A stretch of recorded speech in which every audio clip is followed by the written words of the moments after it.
Hey, good evening, folks, and welcome to the Let's Go Fishing show. And boy, we have got a show for you all tonight, so don't be running off to the refrigerator. Stay in there in front of the TV. I've got a fine group of gentlemen over here, and I ain't talking about Mike either. Hey, Mike, how you doing? I'm doing great. Good, good.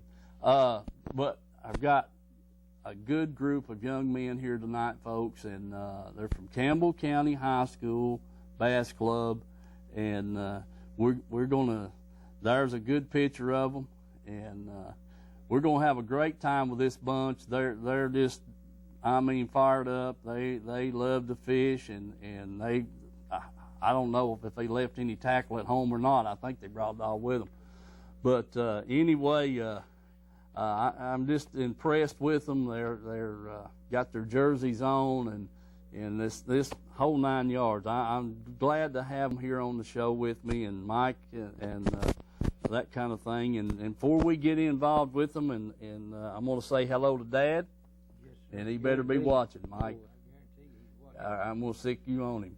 And say hello to Polly and Bill up there in Clinton. Yes, and I hope they're doing good, and I know they're watching. I talked to Bill on the way home from work today, and to see if he was going to make the show, and he said, man, I just got so much going on. But I said, hey, you don't worry about that. I got a group of fellas coming in here tonight. They'll probably take over. Yes, sir. So anyway, we're gonna get right into this, because them guys got a lot to talk about, a lot to tell us about, and we're gonna go to them, and they're gonna introduce themselves, and then we'll come back to them and start asking questions. You know, they got to be a pretty good bunch of fellas they'll hang up their golf clubs and take up fishing. Well, that's what one of them said, but I don't know what kind of golfer he was either. You know, yeah, he might have been one of them. You know, knock them in the water all the time, or hit them in the trees. You know, in the rough. I think that's what they say. Yeah, they're in the sand trap somewhere. But anyway, we're going to cut to them right now and let them introduce themselves to us. I'm Craig Wilson, and I fish on the Campbell County High School fishing team. And probably my favorite lake's probably Douglas in the summer and Norse in the winter. So. All right, Craig, that's great, man. I'm Noah Pierce. I'm on the Campbell County fishing team. My favorite lake's probably North Lake, year-round. That's about it. My name is Austin Smith. I'm from Campbell County fishing team. I like to fish Lake Cherokee and Norse year-round. My name is Trevor St. John, and I'm a senior, and this is my last year. And I really like to fish Douglas in the summer, and Cherokee and Norse in winter, in the spring. My name's Seth Roberts, and I'm a senior at Campbell County High School. I like fishing Douglas in the summer and catching them big largemouth out deep, and I like Norse in the winter, catching them big smallmouth out deep as well. My name is Dawson Hembry, and I'm a junior at Campbell County High School, and my favorite lake's probably Watts Bar, and that's winter and summer. All right. Just keep the mic there, and we'll just, Dawson, tell me some of the things that you all have accomplished as a club up there in the high school. You know, as far as tournament wins and competing in what tournaments and that kind of thing. Just give us a little rundown. I'd say that we're a pretty competitive group. We're always open to other fishermen, always trying to teach one another different things about fishing. I know I've learned a lot from these guys, and I'm sure they picked up on some of the stuff that maybe I've said or my partner said. But I'd say that we try to be in the top 3 in every tournament that we fish. We try to get out there at the lake about as much as we can. Mm-hmm. Okay. All right. That sounds good. Hand the mic over to Seth there, and let me ask him a question or two. What about it, Seth? How many club members have y'all got? Right now, I'm pretty sure we got 36. 36. Boy, I tell you what, that is awesome. folks, and they're fishing 36 teams, so or 36 people, and so that's great. That's from what I've been questioning them here while I was waiting to get on the air, and they're fishing 36 club members out, on a tournament. So that's great. That is absolutely great. That's 18 boats. A lot of smaller Wildcats and stuff, 12, 15 boats. So you guys is right. You're doing good. I'm telling you, that's just wonderful.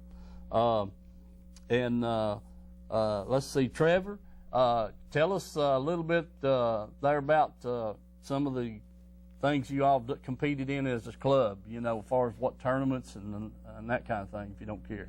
As a club, right now we fish the Bassmaster Next Generation Trail and the Bass Pro Shops Trail. And this summer, me and Craig qualified through the Next Generation Classic and won on Douglas. And so we got to fish at the Nationals in Kentucky Lake. And then these two guys right here, they won the Morrisdale Marine Classic on Cherokee in April, and they also got a slot too. And they won $20,000 going to Bryan. So it's been a big year for our club, and everything's been going good. Man, that sounds great. They didn't say anything to me about running all that money. You know what I mean? Yeah. Okay. Let's see. At 20,000, I'm trying to figure out how much an hour I'm charging. Yeah. Boy, I'll tell you what, man, that's great. That sounds real good. Go ahead. Yeah, we've got a lot of scholarship money. It's going to help us out in college and just help us through college. And mine Craig's Classic, the Next Generation Trail, we also got $10,000 to Bryan too. Mm-hmm. So we've been getting plenty of scholarship money to help us out. Well, that's great, man. And so you're going to Bryan College on the fishing team? I'm not for sure yet, but I'm definitely looking at it.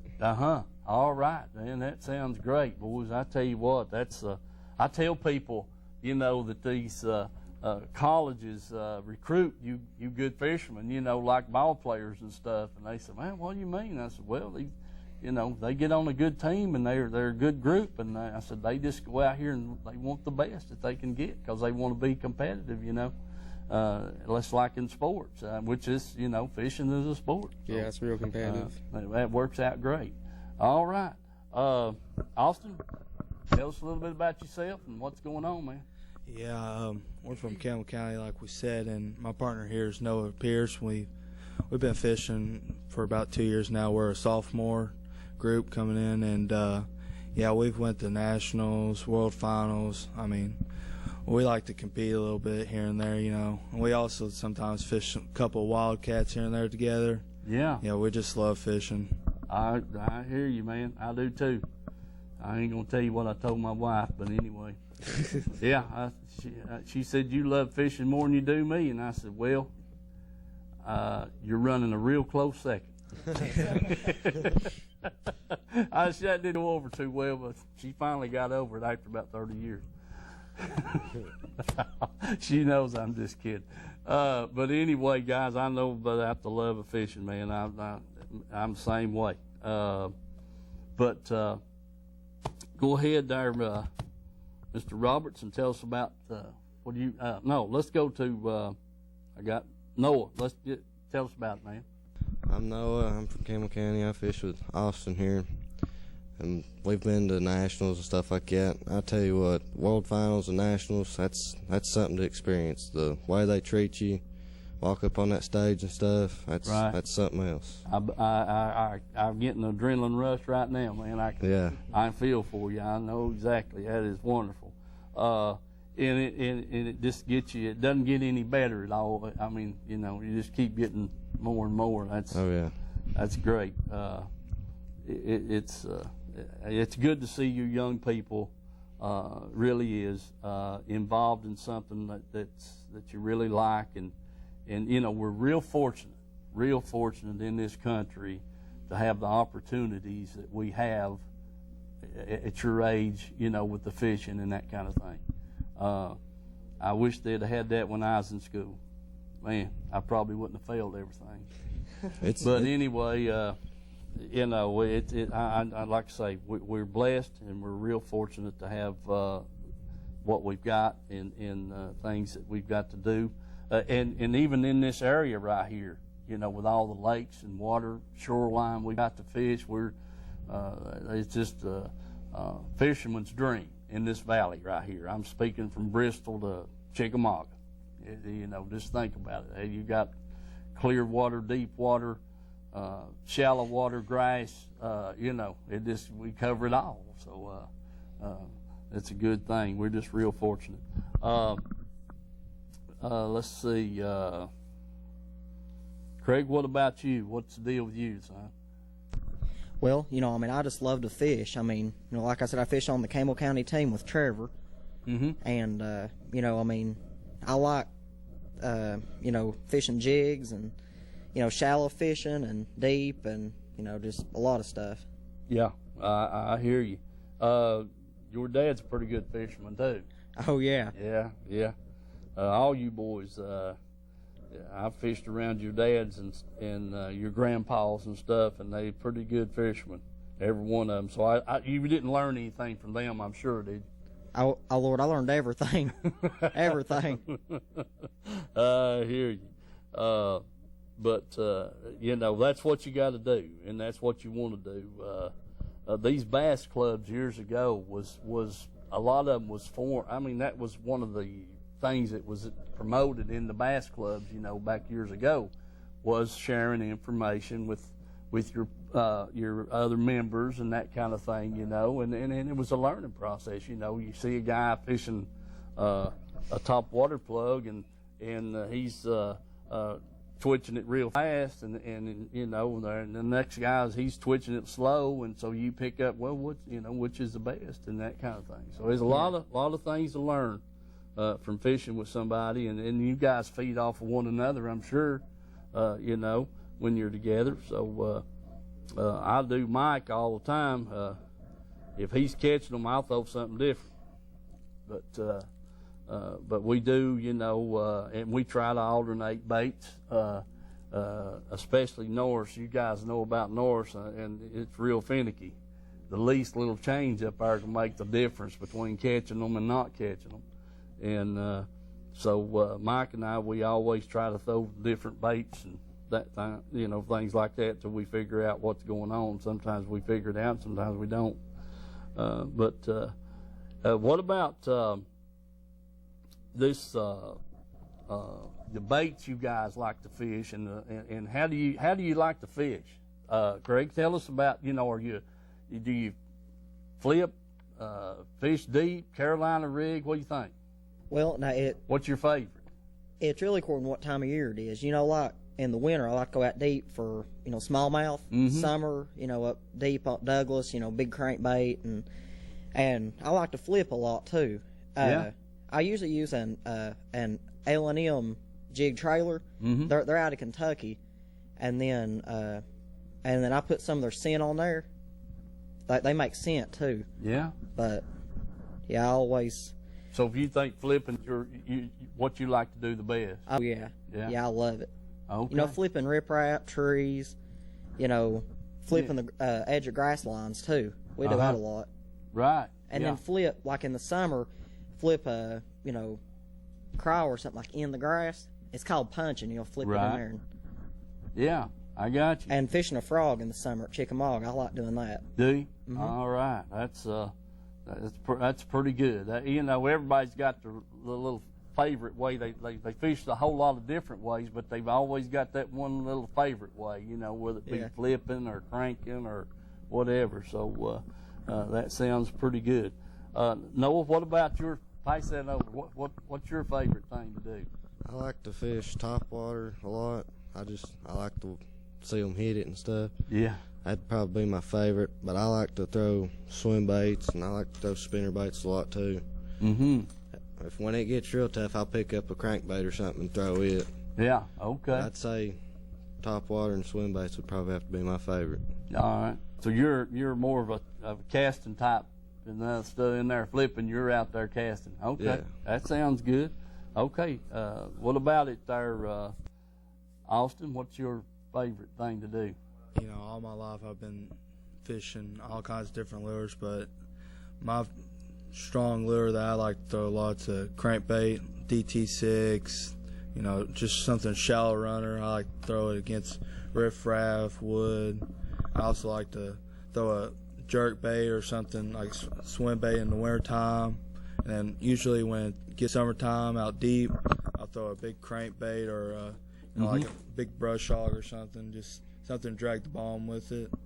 Yeah, I usually throw what the fish like to bite at that time, Yeah, I had casting all day and not getting the bites. Yeah, I don't like that, do you? Oh, yeah. That doesn't work too good. So you're always changing baits, hunting for something, I guess. Oh, yeah, something they'll bite. All right, man, that sounds good. Okay, we'll go to Trevor there and see what he's got to say. If there's anything I've learned from fishing and staying like in race and stuff, what I really like to do is just like I try to be as versatile as I can, just throw what they're biting. But the way that I've learned how to fish is throw a jerk bait and throw a crankbait on Norse. I got started my freshman year, and I couldn't do much, so that's how I got started. And just as I got more and more into it, I just tried to pick up on what the fish were doing. Like as you said, Norse is a real finicky lake. Mm-hmm. Yeah. So you just kind of, Norse is notorious for crankbaits anyway because of the clear water. Yeah. And it's, been a lot of fish caught up there on that lake on a crankbait. A lot of them, and they'll continue to be. It's just finding the right one. And but there's a lot of good plugs made for Norse Lake right up there in your guys' area. There's several people up there that makes a good homemade crankbait. They sure do. And a lot of the store-bought plugs you're buying nowadays are pretty dang good. They've really got them dialed in, tuned in. So that's about the deal. Okay, let's see. Seth, you want to tell us? Them, I like to fish with the fish I like to throw with the fish are biting. But this time of year in the fall, I like to throw a buzz bait. I like to cover a lot of water, fish real fast, and just throw that reaction bait and get a reaction strike for bigger fish up shallow. Mm-hmm. And a lot of times when the water gets muddy, I'll pick up a black and blue jig. Right here, I got a super chunk on the back of it, root beer color. Mm-hmm. When that water gets muddy up the river, I go up there and flip this. Oh yeah, that's a good deal. There ain't nothing wrong with that. Okay, Dawson. I'm like them. I like to be as versatile as I can. But if I had to pick one bait that it'd be my go-to. It'd definitely be a crankbait. It's what my papa and my dad have always taught me. It's just put a crankbait on a spinning rod and just go out there and just throw it and you'd come home with bruised arms and it'd kill you. But if you got 5 good bites on it, right. My favorite though would have to be it's a custom painted crankbait. The BFL that we just had on Norris, I think it was 2 years ago. Jack Faulkner won it. Mm-hmm. He actually won it off this color. My dad painted it for him, and we tried to put a little BB, like a weight in the crankbait, and it helps it beat off rocks and go a little bit deeper, and it just gives it a better wobble to it. Right. Yeah. I've got a couple of those Jerry Henry crankbaits. Yeah. So that's good. But you guys, it's like you say, you got a certain way you like to fish, but you're versatile enough to. I even saw somebody had a drop shot rig there. They say that's a dandy go-to bait when the bite's tough. So there's nothing. You're versatile. That's like I said, I'm kind of stubborn. I want to make them eat what I want them to eat, instead of changing up and that kind of thing. So, but I'm glad to see you young fellas are changing baits and you go with let the fish tell you what to do. Yeah. That's kind of the way we do it, and that kind of thing. And when you throw a top water plug a half a day and you hadn't had a bite on it, it's time to change. They ain't on top. They're somewhere else. What about electronics? You guys use a lot of. Do you use electronics a whole lot? Well, me and my partner Seth have actually started fishing together a little bit, and my dad's gracious enough to let us use his boat, and he carries HCS 12s, and a lot of the times, like we was at World Finals, and my partner was running the front of the boat, and I was on the back, and he would tell me there's fish on the bottom, and that's when the drop shot would come in key, and they wouldn't bite nothing because they've seen everything else. So when he would tell me there's fish on the bottom, I'd immediately drop it down, and we'd normally pick one or two up like that. And it's just real key being young and being able to know what a brush pile looks like and what fish look like and bait and all kinds of stuff like that. Right. That's exactly right. Seth, the reason I asked about the electronics, my age group, we didn't have all this high-tech stuff, when we was your guys' age, and so I'm lost, Mike, I don't even get close to his depth finder because it's a touch screen, and I get my finger up there too close, and it, whoop, and so, what'd you do that for, so then it takes us 30 minutes to figure out how to get it back on. So anyway, you guys, you're all into this kind of stuff, so it's probably nothing to it. Yeah. You know what I'm saying? Yeah, I know how you old school guys are. You like to hit the bank and fish as fast as can. But yeah, it's nice when your parents have them big expensive nice graphs. Yeah, like he said, down there at World Finals, you'd look on the front of the graph and you'd see a fish, and it's hard to get a bite on anything else. You'd throw like a big swim bait or a big spoon, fishing for a bigger bite, but it's just hard to get bites like that because they've been seeing that stuff all year round. And when them fish get real pressured down there, you just drop this thing on them and you sit there and wiggle it right in their face until they bite it. And it's tough fishing. It's hard to do it all day, but if you can get 5 bites on it, I think you'll do good. Yeah. Well, that's the whole thing. Fish don't bite all the time. We see them on the depth finder and they won't hit nothing, or either they're suspended up off the bottom and won't hit nothing. But like you say, when it's tough and you drop something right in front of them, sooner or later, one of them's going to get it. Yeah, fish got to bite eventually. And waves 2 or 3 foot high, and you're sitting there trying to tickle that drop shot right in front of one. It's tough fishing. I agree with you. Okay, Trevor, what about you, man? Well, nowadays I think the electronics is everything. Like even from winter to spring to in summer, whenever we catch a fish, me and my partner always look at like what kind of structure, the depth. I just think it's key to find the fish all year long and keying in on the pattern. So I think it's everything nowadays to know how to read your electronics. That's what I was hoping you'd say. Like I said, us old school guys, I've still got 2008 model, which at the time was top of the line, but now it's far outdated. But I just use it to keep me from hitting something. Yeah. More or less. That sounds like a plan. Austin, you got anything you want to add to that? Yeah, how you old guys, you didn't have all these high-tech electronics. You had those flashers and all that. Yeah, man, that's right. Me and my grandfather, he ain't really big into those depth finders, and we'll usually use them at night sometimes. We'll find some brush piles out deep, and we'll just pull off there and either throw a marker buoy or mark them on a depth finder. And just fish that brush pile all night long. And then down at World Finals, we would. My dad, he's got these HCS 10s. In the front, he'll use one for navigation and one for down imaging and sonar. And when those fish are in those hydrilla, he'll turn up the sensitivity and all that, and you can just see those fish in that hydrilla. And when you just throw something in there, they get it. Yeah, just crankbait on top of it, fishing make them come up after it, and, just fish inside of it.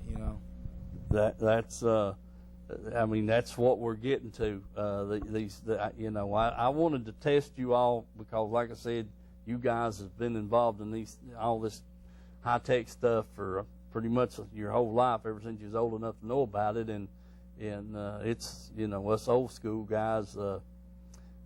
We use we take a plug knocker and throw it out there and mark the string, say, okay, it's 20 foot deep right here, gets to move in a little bit. My dad taught Mike and I, we paddled our boat around for a couple of years there, and he, you couldn't touch the bottom with a paddle, we were too deep. So move in, boys, get me in there, But it was strictly top water back in them days, and that was the thing. Let's see, who we got next? Noah, you want to tell us about the depth finders? What you think? Yeah, depth finders, the new ones, they're just too complicated for me. I'm still trying to figure them out. I like them older ones a little bit better, but the new ones, I've been around them a whole lot more since I've started this fishing team, and I'm starting to get around to them. I'm starting to like them a little bit. Yeah, that's that's the whole thing. It's like I said, Mike's. I touch the screen and it goes haywire. I don't know what I've done. I get down there with the camera and trying to film the depth finder to show the viewers what we're looking at, and I get a little close and something will happen. So I just kind of stay back away from it. But they are nice. A lot of our pro fishermen are using them. But basically anymore, you guys and on up, your dads, your grandpas is all upgraded and everything. So I just wanted to know how much you all really liked them and used them and really paid attention for them finding the fish and this kind of thing. So that's good to hear. Greg, what about it? Well, I mean, it's got really advanced, since Dad started. I mean he was telling me about the flashers and stuff, and like the drop shot rig. Now, I mean, you can sit there and watch them. You can sit there and drop it down there and watch them pump and get it and stuff. But now Dad said that he never did have that whenever he was growing up. He had to just use flashers and just rely on, stuff like that. Right. Yeah. When the LED screens come out, it made a lot of difference. But I know nowadays they're so advanced. I had a guy with me back in the summer, and we were fishing out deep, and you get your bait down and under that cone there on that depth finder, and you can see it coming up and down off the bottom. And I got him up. I said, "Hey, come here, I want to show you something." And I said, "You see that right there, And I'd pull that jig up and let it back down, and it looked like a sawtooth there on the bottom, And he said, "What is that?" And I said, "That's my bait." He said, "What?" I said, "Yeah." I said, "Watch this, I'll pick it up." There, that line had come up. He said, "I wouldn't have never believed that." I said, "Yep." I said, "So now when the depth finder shows you something's down there, you better believe it." There, that thing picking up that little old 3/8 jig down there in about 20, 30 foot of water, and you can see it, So I said, "You got to believe them." That's great. You guys talked about your favorite lake. What about the people that help support you guys? I mean, I don't think all of you's got driver's license yet, have you? So how does that work? Who takes you? And I mean, do you pick a certain one to be your coach, or is it somebody you like, or somebody that's mad at you? I mean, how does that work? Well, see, Dad and Trevor's dad's kind of our boat drivers. So, I think Dad's going to take us this Saturday, and then sometimes Trevor's dad will take us, some Swap Saturdays out. and stuff. Okay, that's good. That's good. What is the coach or your boat captain allowed to do for you and the tournament? Other than, just tell me, just what do they do? Well, I mean, now it really varies on what tournament it is. I mean, some of them they can net fish, run the trolling motor, help you cull, but now and some of them they can't do nothing. They've just got to sit there and just drive the boat pretty much. Right. Okay. All right. But you say some of the tournaments it's a little different. How do you all do when you're competing against each other? I guess you choose up teams and you keep your fish separate, or the boat weight. What's the deal? How's that work? One of you answer that for me. Like if it's just our team, the Campbell County High School team fishing, we got two partners in a boat, and we'll just whoever catches the fish, we'll put them all in one live well, and then we'll go weigh them in on whoever boat has the most weight. So it's boat weight, not individual weight. Right. Yeah. Okay, good deal. How do you separate, or do you keep a individual weight total for the year, or is it all boat weights? How does that work? It's all boat weight. All boat weight? Yeah. Okay, good deal. So you're saying it's a team sport, and when you guys pick your teams or your buddies, you just try to fish. You fish every time together. Yeah. Is that the deal? Yeah. All right. I didn't know if you split up, and draw names or whatever, type situation. But that sounds good. That sounds good. Now at school, way I understand it, you guys got to kind of be on pretty good behavior, don't you? Oh, yeah. We got to keep our grades up and stay out of trouble and try to do all them things. Yeah. Well, there's nothing wrong with that. That's this gives you a little more incentive to do the right thing, I'm sure. Yeah. This, like I said, my grandson's just fixing to get started in that come spring, and I've just been boning up on what to expect, and all that kind of stuff. So, but that, folks, that is a good thing. These guys have to carry on like young gentlemen. They can't be suspended. You got to have passing grades, and so on and so forth, and represent you in the school in a professional manner, pretty much. So that's great. That's great, man. That's wonderful. I don't know, what is it, 8:30? Listen, we're going to take a little break. I'm going to give these guys a little time to think about some of their answers, and so they can come back with a rebuttal maybe, and we're going to get a drink of water. We're going to take a break, folks. Don't leave us. This is a good group of young men, and we'll be back shortly. Country Fresh Foods. You may not know the name, but you definitely know the taste. Our homemade fudge is shipped all over the country. Its quality is unmatched, and it's made right here in Oliver Springs. But you don't have to travel all over to enjoy it. You can get it right here at our retail store, Pamela Ann's Fudge, Candy, and Gifts. The highest quality fudge in a countless variety of flavors. And we also carry a variety of candy and unique gifts for you to enjoy. Come enjoy the taste you have loved for years at Pamela Ann's Fudge, Candy, and Gifts in Oliver Springs, a division of Country Fresh Foods. Drownings are a leading cause of death for young children. Simple safety steps are the best way to prevent these tragedies. Make sure kids learn how to swim. Always watch them in and around water. Properly fence all pools and stay away from drains.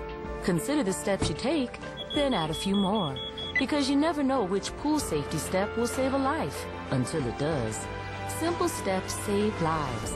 To learn some new ones, visit poolsafely.gov. Rodney and Kay Harback invite everyone to come on over to Rome Street Grill to experience a pleasant dining experience with them. Rodney knows how important it is to get folks back to work after lunch, so they have a speedy lunch at Rome Street Grill. They will get you in and get you out. Every day they have a special at lunch or order off the menu. So go visit the fine folks at Rome Street Grill. Call them at 865-285-6025. That's Rome Street Grill, across from Jerry Duncan Ford in Harriman. Call them at 865-285-6025. All right.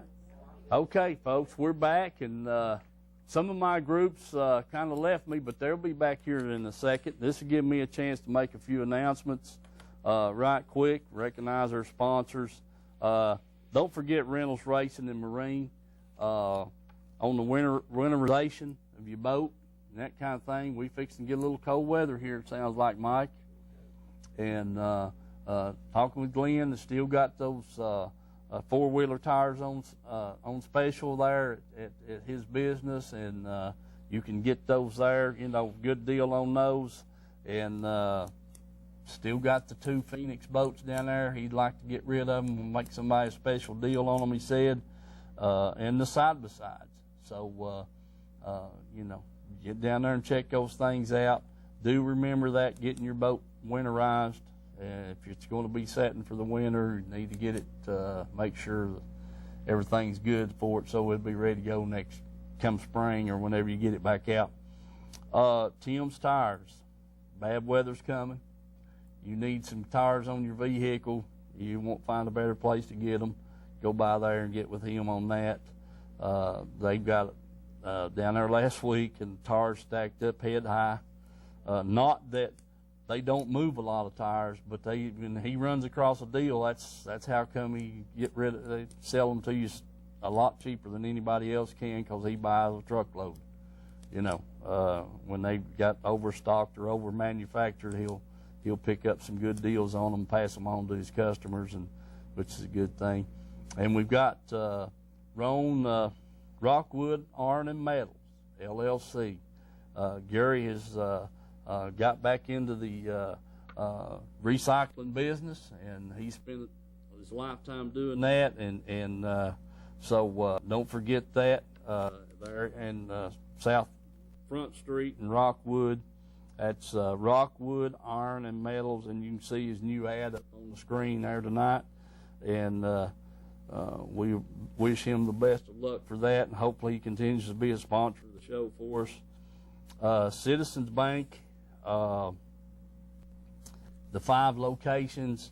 And speaking of Citizens Bank, I'll tell you all this. I spent a few hours yesterday with Paul Strunk out in Oneida, and we're trying to get the show, and it's pretty much going to be a done deal. We're going to start showing he's going to show our show on his cable TV up there in Oneida, and I can't wait till that gets started. We've got to do some editing, cut some time down, and this, that, and the other, and as soon as I can get him some CDs or DVDs up there to play, he's going to start showing those folks in that neck of the woods our show from here, and we're looking forward to getting that done here real shortly. So we'll be pressing for that here in the next few weeks and try to get that going. And Edgemore Outdoors, Jim's got just anything that you want. I mean, he's up to date. He keeps a lot of new stuff in, stuff coming in all the time.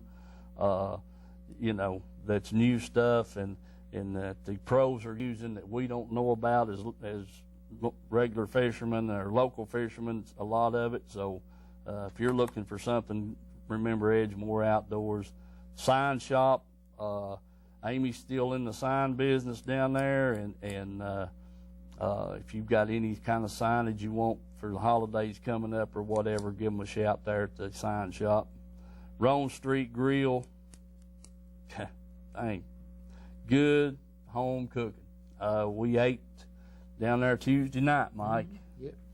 And man, I tell you what, I couldn't. I had to take some home. I couldn't eat all of it. I had to get me a to-go bag there. So anyway, don't forget the Roan Street Grill there in Harriman. Pamela Ann's Fudge Candies and Gifts there in Oliver Springs.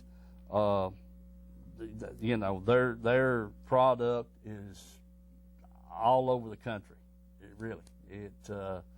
I was talking to Ed a couple of weeks ago, trying to get him to come over here on the show and bring some of his fudge over and tell you all about what they do down there. But they've got their fudge is all over the southeastern U.S. and other places too. So don't forget that. Carm and Shared Treasures, I was in there today. If you're looking for some antiques, that kind of thing, you ought to stop in down there. She has a store full of stuff that's, that I would consider to be antiques, old type dishes, and then got new stuff. So check that place out and just stop in there and browse around. You're going to see a bunch of stuff that you probably hadn't seen since you was a kid and that kind of thing. So maybe some of the stuff that your grandparents left you. But check that out. And then also Mount Pisgah Baptist Church Printing Ministry, 19 different languages, and they ship Bibles all over the world. So can't thank them enough for that. Do remember our sponsors, folks. Let them know you appreciate them sponsoring the show when you go in. and so we can keep doing it. All right, we're back, and got my crew over here is back, and oh yeah, I got something here I was supposed to give each and every one of you guys, an application for the East Tennessee Sportsmen's Association. We've got a little over 100 members, and before you leave tonight, I want to make sure you get one of these. And it's not just for fishermen, it's for sportsmen, hunters, anybody that uses the lakes and streams, boat ramps, and that kind of thing. We're trying to get this organization Deer hunt, coon hunt, deer hunt, possum hunt, whatever. Yeah, anything. If you're camping at the campground at Point 19 or whatever, you need to be a member of this. What we want to do is get enough people joined up with this organization to where we can appoint us 2 or 3 guys and meet with TVA, TWRA, and these district managers on the rules and regulations, the people that sets our size limits and all that kind of stuff, And the stronger we are with that, the bigger voice we'll have with decisions that's made, and that's the whole point of the thing.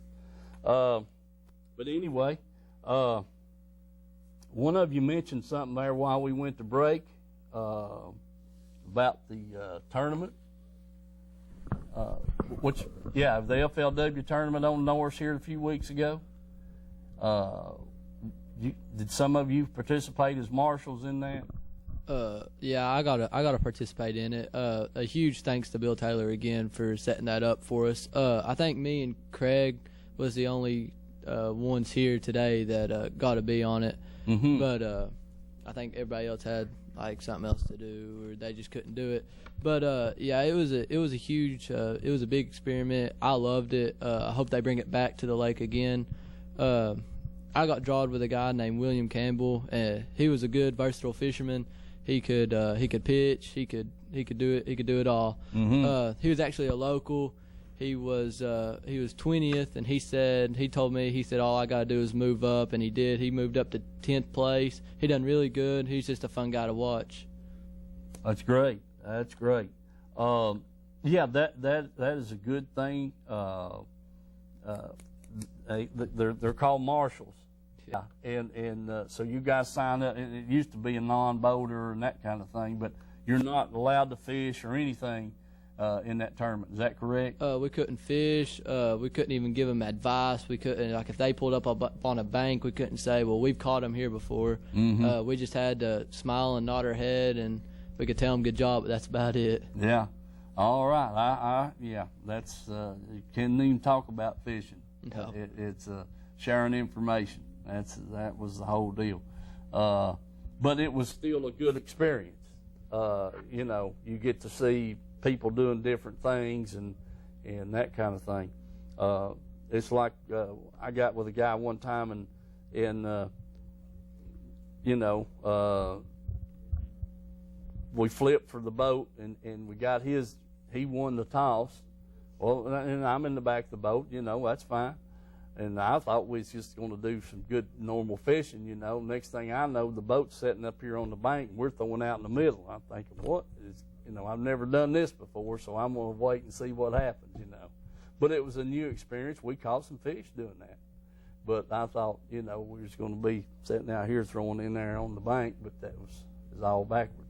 But we did catch some fish. And so today I haven't forgot that little trick, but that's the way he fished, and that's the way it was, So you learn something every time you go, most of the time anyway. Okay, people that, like we was talking a minute ago, what about who's the most influential person that you've got, Dawson? I mean, and then we'll pass it around. You guys all tell us about your coach and your mentor and who you want to thank and all that kind of stuff. Well, we normally we try to switch up boat captains, like what time of year it is, like Benny, which is Seth's dad. He's real good with the graphs and deep fishing, but like when it turns cold and you have to beat out 5, Normally, like, my dad will take us because he knows a lot about crankbaits and flipping and other stuff. We just try to switch it up. But big thanks to Gabe. We try to hold meetings and stuff, and just he tries to get more people active, and announcements about like what type of tournaments, and setting up good schedules, and just putting us where we can go to college and be able to do the sport that we love to do. And that sounds good. Pass that on over to the. Yeah, I'm kind of like him. When we need to throw a crankbait in muddy water or flip a jig, his dad's definitely the one to take us because he knows everything you need to know about that. Coming from his dad, Jerry Hembry. Right. But once we're out there deep fishing, my dad will take us, and he'll put us on the fish pretty good. But, yeah, there's a lot of guys that have helped me become the fisherman I am today over the years. Jackie Phillips took me when I was little. My Uncle Kurt. Jack Faulkner's helped me out a lot. Todd Hembry, Benny Roberts. I mean, I could go on for days and days. And if it wasn't for them guys, I don't even know if we'd catch a fish, but it's not about that. It's about the memories. And I'd like to thank Gabe Keene. He helps us out a lot, putting on them tournaments, and he goes out there and supports us a lot. So I appreciate them guys. All right. Just like Seth said, I've also had, plenty of people take me. And every time I go somebody different, I learn, a lot of different things. And my dad's like more of a shallow fisherman guy, just like Todd, Dawson's dad. And he'll take us in winter, but in summer, Craig's dad's good at the electronics, and I'll sit over there and watch him and just everything he's graphing. And so I learned a lot from their versatilities. And I've also learned a lot from my uncle Mike Melton. And I'd also like to thank Gabe for like registering us in our tournaments and just keeping us active, just like the other guy said. That's great. Okay. Austin? Yeah, I just like to thank God for, giving me the opportunity and ability just to, go out there and fish, because without him, we couldn't do none of this. And, usually my dad takes us out in these tournaments and fishes with us. And, he's just an all-around fisherman. If they're buying shallow, he'll go up shallow, but he's more of a smallmouth guy, and he likes to kind of move out deep a little bit in the wintertime and all that, and he likes catching big slab smallmouth, and I do too. I got a 5-pound smallmouth mounted, if that says anything. He just puts them on him. He's been fishing with his dad, Fireball. Yeah, that's what he goes by, and it's like two opposite worlds with them though. Fireball, he likes to fish shallow and all that, and my dad, he's out here deep, so I kind of got best of both worlds there, and just picked up from each one of them. I just like to thank Gabe also for helping us with all these tournaments and all that. He's done so much for us. I agree with that. Okay. Let's go to Seth. Or no, Noah, tell us about it, man. Well, I fished with my dad, and I hadn't really fished with much anybody else until I come to the school team, and I started fishing with him and his dad. I've learned a lot from him, and I learned most of what I know from my dad and stuff. I mean, his dad takes us most of the time. My dad's took us a couple times. I've had a lot of fun doing this. I hope I can continue to do it, and hope to learn a lot more.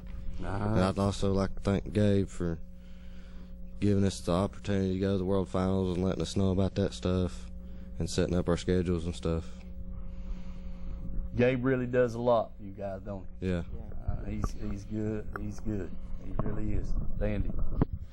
Plus, he's got the state record largemouth. I mean, what the heck? I mean, that ain't saying much, but yeah. I know he's probably watching. But he is. He's good, and good for you guys, and good for the sport, and especially the high school teams. Good fisherman. Congratulations on him catching the state record, and who knows when it might be broke. Yeah. Takes one cast. Yeah. One cast. That's true. All right, Greg, tell us about Who you want to thank and this, that, and the other? Well, now I want to thank God, first of all, because he's gave me, all these experiences. We fished the Bassmasters Classic. Well, we weighed in at the Bassmasters Classic at Kiwi, right. And that was an experience, getting to weigh in. And I want to thank my dad and Trevor's dad. It's just like Trevor said, normally during the summer, my dad's taking us, and during the winter, Trevor's dad's taking us. Yeah. So we'll be up shallow cranking and stuff.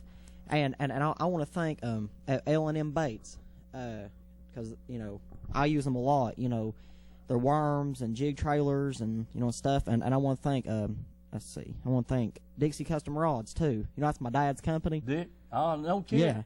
Yeah. Man. So we. I didn't know that. Really? Oh, I did. Yeah. But well, listen. Speaking of that, was your girlfriend supposed to call in here tonight or something?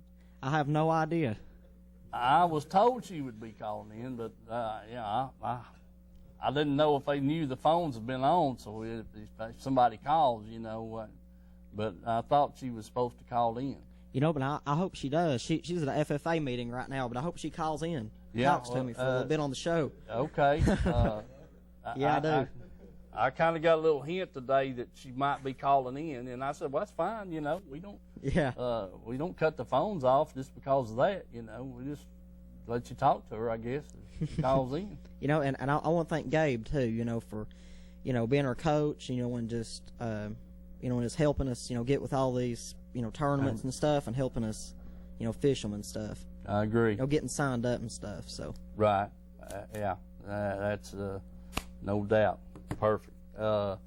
You guys, you like I said, it sounds like you got a lot of backing from your parents, your grandparents, your school, and that's what it takes. It takes everybody, wanting to do and helping out when they can, and it takes a few key people keeping the pressure up, like Gabe, and keeping you informed on what's going on and where we can compete at and all this kind of stuff, because you're doing it because you love it, and then it's got benefits, scholarship money, and possible on a college fishing team and that kind of stuff. So it's well worth it, and I know it's a lot of expense.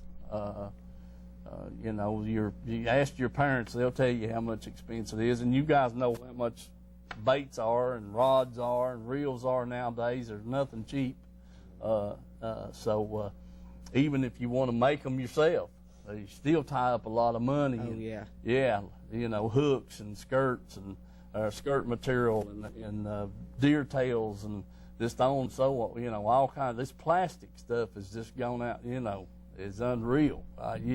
Mike will go through a handful every night. When he and I are night fishing. So it's plastics is a big thing anymore in fishing. Especially for trailers. We used to use a lot of Uncle Josh pork rind, and heck, you 5 pieces would do you all summer most of the time. And now, shucks, you can go through 2 packs of that plastic before midnight, when they're jumping and throwing it off and tearing it up and that kind of thing. But anyway, it's changed fishing a whole lot. How do you all feel about the plastic trailers and stuff? I mean, you probably don't even know what a piece of pork rind is, I don't guess, do you? I didn't think you did. No. No, yous do too. I know you do. But it really is. It's the plastics are so many colors. You just they change a whole lot. I bet that's. Let's see. Hello, caller. Yeah, I've got a question there for Craig here from Campbell County. For Craig, okay. Yeah, I was going to ask him what were the fish hitting on Norse if I were to go out there? What would the fish be hitting on Norse, Craig? Probably, top water or go up shallow and throw a crankbait, in muddy water. Mm-hmm. All this rain we've had, I'm sure that water's real muddy. All right, buddy. I appreciate it. Have a good one. Hey, buddy, listen, appreciate you calling in and asking the question, and I hope you heard his answer, didn't you? I sure did. I appreciate you. All right, man. Appreciate you calling in. Thank you, buddy. Thank you. All right, see you. Okay. Right now, these guys that take you out fishing, man, they something else. 'Cause I don't know if I can do it. Get out there and sit all day and watch young fish and not get two. Man, I'd drink 2 gallons of coffee and eat 6 boxes of donuts. You know, it was tough whenever we was a marshal. I mean, you couldn't do nothing. You just had just to sit there. It was tough. Well, I mean, what about your coach there, you know, in the boat with you? He's just, like you said, at times they can net fish and that kind of thing.